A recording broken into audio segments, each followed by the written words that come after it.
Assalamualaikum warahmatullahi wabarakatuh.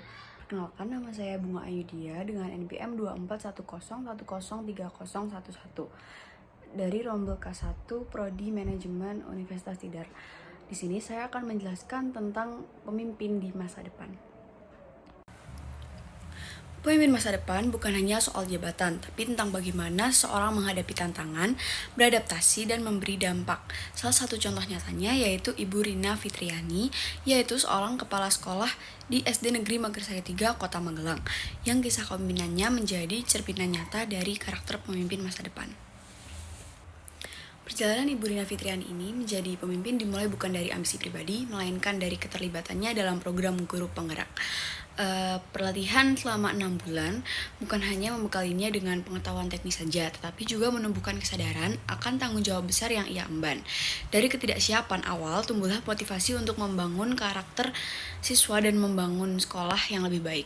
Inilah kualitas awal pemimpin masa depan, yaitu tumbuh dari pengalaman, tidak hanya sekedar dari jabatan saja. Dalam menjalankan perannya, Ibu Rina tidak terpaku pada satu gaya kepemimpinan saja. Ia menggabungkan antara gaya directing dan gaya coaching. Yang directing yaitu memberikan arahan tegas bagi guru yang membutuhkan bimbingan, lalu yang gaya coaching atau melatih itu menumbuhkan potensi melalui dukungan dan dialog. Pendekatan ini membuktikan bahwa seorang pemimpin masa depan itu harus fleksibel, adaptif, dan memahami kebutuhan individu lainnya di dalam tim. Komunikasi menjadi fondasi kepemimpinannya.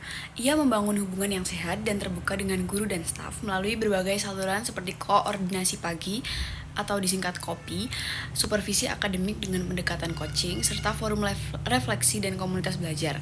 Di sini kita belajar bahwa pemimpin masa depan itu bukan hanya memberi instruksi, tetapi juga fasilitator, kolaborasi, dan pembangun semangat kolektif. Namun, menjadi pemimpin tidak lepas dari tantangan. Ibu Rina menghadapi hambatan seperti membentuk budaya kerja yang teratur, menumbuhkan etos kerja, serta meningkatkan kepercayaan masyarakat terhadap sekolah. Tapi itu dari semua tantangan yang beliau alami, ia memetik pelajaran bahwa keteladanan komunikasi efektif dan partisipasi seluruh elemen sekolah adalah kunci dari keberhasilan. Nilai-nilai yang ia pegang sebagai pemimpin pun sangat relevan dengan harapan masa depan, yaitu etika, kepentingan bersama, dan pertimbangan jangka panjang.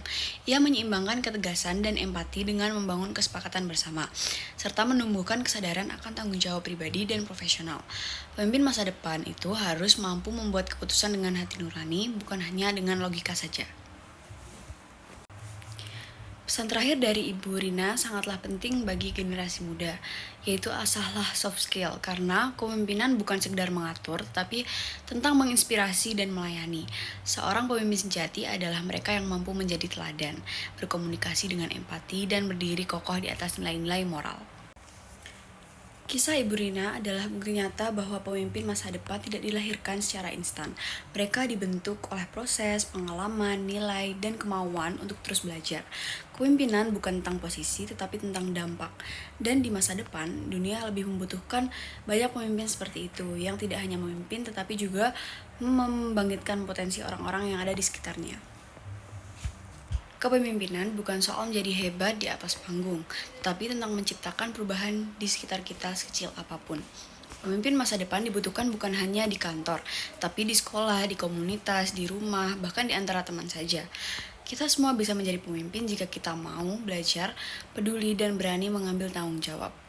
Karena di dunia ini sedang menunggu sosok baru yang memimpin dengan nilai, dengan ketulusan, dan dengan visi. Dan siapa tahu pemimpin masa berikutnya adalah kamu.